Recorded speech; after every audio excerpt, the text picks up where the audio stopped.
मैदान में उतरेंगे।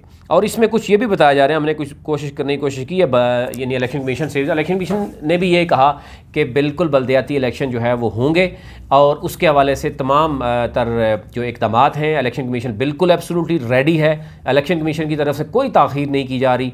ताख़ीर जो है वो हुकूमतों की तरफ से होती है। जहाँ उनको मर्ज़ी है वहाँ पे हुकूमतें अपने अपने इंतखाबात हो रहे हैं, और जहाँ पे वो नहीं चाहते वहाँ पे इंतखाबात नहीं होते। तो इसलिए इलेक्शन कमीशन तो रेडी है, अब हुकूमतों ने अपने अपने मामला देखने हैं। बलूचिस्तान हुकूमत ज़ाहिर है और सिंध हुकूमत को देखना होगा। बलूचिस्तान में तहरीक इंसाफ की वहाँ पर कोalition है, लेकिन सिंध में भी अभी फ़ैसला नहीं हो सका। तो सिंध हुकूमत ने अभी तक शायद अवाम के लिए जो है वो शायद कारकर्दगी नहीं दिखा सके, जो वो शायद पास से कोई माजी से कोई सबक हासिल नहीं कर सके। आल्दो की जितनी तनकीद हुई है मौजूदा हुकूमत ने भी की है, तो सिंध को एक मॉडल के तौर पर सामने आना चाहिए था, लेकिन वो ना तो कराची के मसाइल हल हो सके, ना अंदरून सिंध के हो सके, और ना ही बल्दियाती इलेक्शन और ग्रास लेवल पे आवाम की पावर शिफ्ट हो सकी। और जो ही अब इस्लामाबाद या KPK या लाहौर में पंजाब में इंतखाबात होंगे बल्दियाती, उसके बाद एक प्रेशर, बहुत बड़ा प्रेशर डेवलप होगा सिंध हुकूमत पर। और अगर सिंध हुकूमत उसके बाद इलेक्शन करेगी तो डेफिनेटली क्रेडिट जो है वो तहरीक इंसाफ लेगी कि हमारे बाद इन्होंने इलेक्शन करवाया, और यही सूरत बलूचिस्तान में होती। और अगर सिंध पहले कर लेती, पावर्स भी दे देती, तो शायद आज वो तहरीक इंसाफ को जो है वो तनकीद का निशाना बना सकती थी। तो ये ओवरऑल सूरत है जो आपके सामने रखी है।